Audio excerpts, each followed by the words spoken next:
हे कृष्णा। आज वो ठाकुर के बारे में कुछ चर्चा करते हैं। ठाकुर के बारे में चर्चा करने में बहुत आनंद मिलती है। भक्ति के अंदर तो नींद भी नहीं आती है, बड़ी बेचैनी हो जाती है। तब लगता है कि कुछ भक्ति प्राप्त हो रही है। हनुमान होते हैं, हनुमान जी हैं, वो श्री राम के बड़ा भक्त है, सभी को मालूम है, बड़ा भक्त है। वो हनुमान जी आपको मालूम है, हनुमान जी मतलब हमेशा लाल कलर में सिंदूर में क्यों रहते हैं? मतलब उनका कलर लाल क्यों होता है हनुमान जी का? सबको मालूम होगा।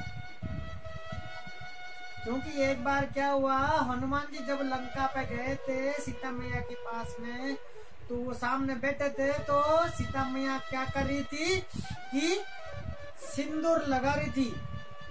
तो हनुमान जी पूछते, मैया ये सिंदूर, ये क्या लाल लाल क्या लगा रहे हो? बोले मैं सिंदूर लगा रहा हूँ। बोले ये सिंदूर क्यों लगाते हैं? सीता मैया बोलती हैं कि पति के लंबी उम्र के लिए लगाती हैं सिंदूर, पति के लंबी उम्र के लिए सिंदूर लगाती है। तो ये कहती हैं, वो जरा सा लगाती हैं, और थोड़ी देर के बाद सीता मैया उठ के कहीं जाती हैं, तो उसके बाद सवा होती है श्री राम जी के। तो हनुमान जी क्या कहते हैं, सीता मैया जरा सा इतनी सी लगाई सिंदूर, इतना लंबी उम्र के लिए सोच रही है, तो हनुमान जी क्या करते हैं, पूरा सिंदूर को अपना शरीर में लगा लेते हैं, एकदम लाल के होकर के, एकदम ऐसे दिखते, एकदम पूरा शरीर में सिंदूर लगा लेती है, एकदम ऊपर से नीचे तक। ऐसा करते हुए एक बार रामचंद्र जी के सभा में पहुंचते हैं हनुमान जी। सभी घूर घूर के देखते हैं, यार ये बंदर ऐसे कैसे लगा रखा। तो भक्त है, तो जरा सा वो सोचती है, हनुमान का सोच ऐसा है कि जरा सा सीता मैया लगाती है लंबी उम्र के लिए, मैं पूरी लगा लूं। तो इतना मानते थे वो, इतना ऐसा भक्त थे। तो भक्त तो हनुमान जी के जैसा होना चाहिए, पूरी एकदम दृढ़ विश्वास होनी चाहिए, उनके चरण वृंदावन होकर के ऐसे होनी चाहिए, तभी प्राप्ति होती है। ऐसी भक्ति होनी चाहिए, भक्ति भाव होनी चाहिए मन के अंदर। भागवत के अंदर, भागवत तो सुनने में बड़ा मजा आता है, क्योंकि भागवत की जो लीलाएं हैं, बीच बीच के अंदर जो कथाएं होती है, जो छोटी छोटी कहानी होती है, बहुत इंटरेस्टिंग लगता है, बहुत मन अच्छा लगता है भागवत के अंदर।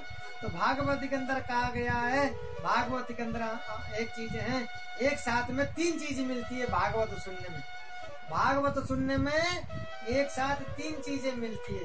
वो तीन चीजें क्या है? तीन चीजें ये है, ज्ञान, वैराग्य, भक्ति और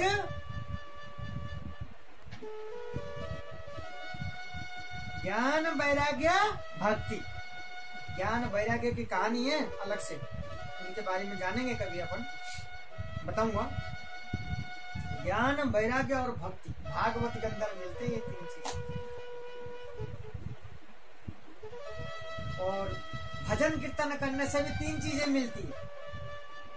वो क्या है? भोजन में तीन चीजें, गलत बोल दिया, भोजन के अंदर तीन चीजें मिलती है। तुष्टि, पुष्टि, संतुष्टि। तुष्टि, पुष्टि और संतुष्टि भोजन के अंदर मिलती है। ये भागवत में लिखा हुआ, व्यास जी ने बताया।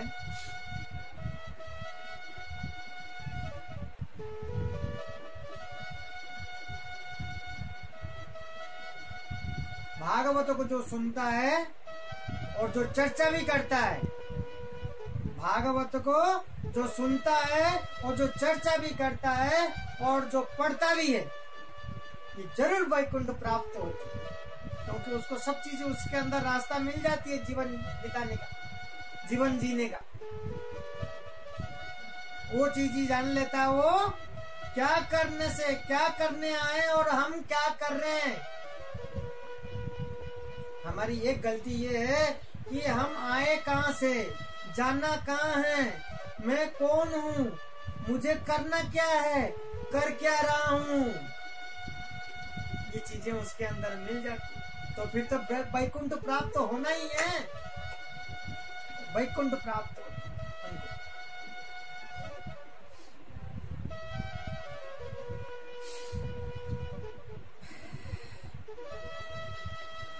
तो भगवान कहते हैं कि इस कलयुग के अंदर,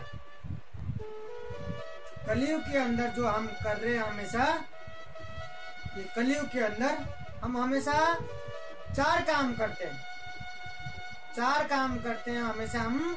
वो क्या है? आहार निद्रा भय मिथुनम, आहार निद्रा भय मिथुनम, 4 काम हम करते हैं। आहार खाने का, निद्रा सोने का, भय किसी ना किसी से डरते हैं, और मिथुनम ब्याह करते हैं।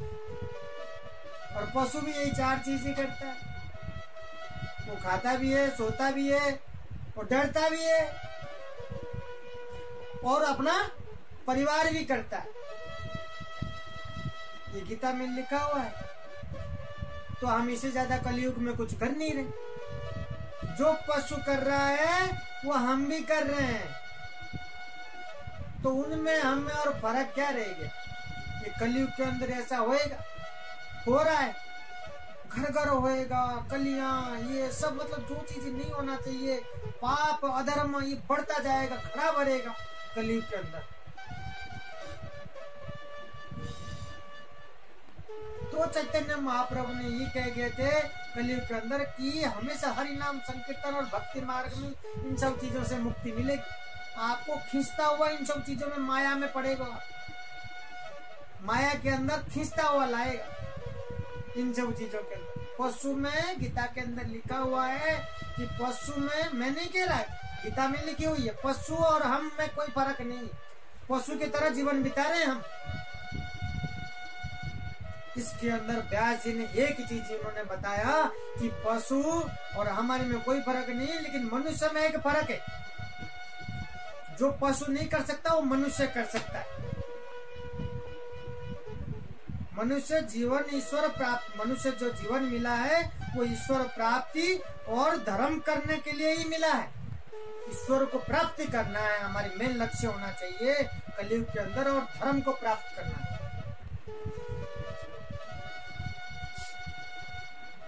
और व्यास जी ने और क्या कह दिए थे कि पशु और मनुष्य एक ही जैसा कार्य कर रहा है, और एक फर्क है, जो पशु नहीं कर सकता वो मनुष्य कर सकता है।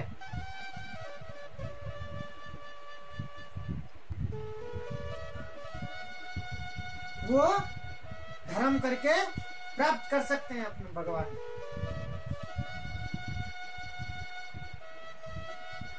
वो पशु नहीं कर सकता, वो हम कर सकते हैं। तो ये कलयुग में इस चीज को बहुत ही गीता के अंदर बताया गया है, इस चीज को हमारे जीवन में लेना चाहिए।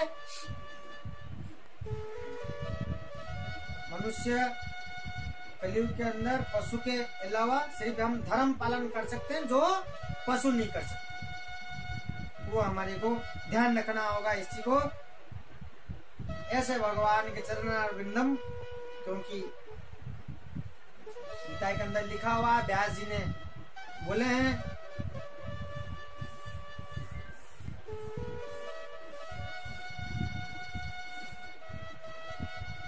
ऐसे भक्ति करना चाहिए। ऐसे भक्ति होती है जीवन के अंदर, हर कदम में, हर पल में हमारे को ध्यान रखना है जीवन के अंदर कैसे मानसिक से शांति मिले। हमारे को मानसिक शांति बहुत जरूरी है।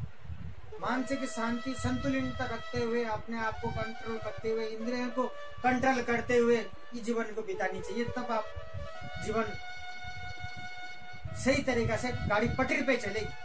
नहीं तो गाड़ी डगमगाएगी, ऐसी हालत होएगा, टेंशन में दुनिया भर का बीमारी पालेंगे। बीमारी आपके शरीर में नहीं आता, आप बीमारी को लाते हो, बुलाते हो, क्योंकि आप अपने को कंट्रोल नहीं कर पाते। आप अपने शरीर, मन, बुद्धि और इंद्रियों से कमजोर पड़ जाते हैं। तो इन सब से जीत पाने के लिए, इन सबको बस में करने के लिए एक ही चीजें हैं जो है धर्म। धर्म पालन करके इन चीजों का युग के अंदर हम जीत सकते हैं। आगे और भगवान की कथा चर्चा करते हैं। हरे कृष्णा।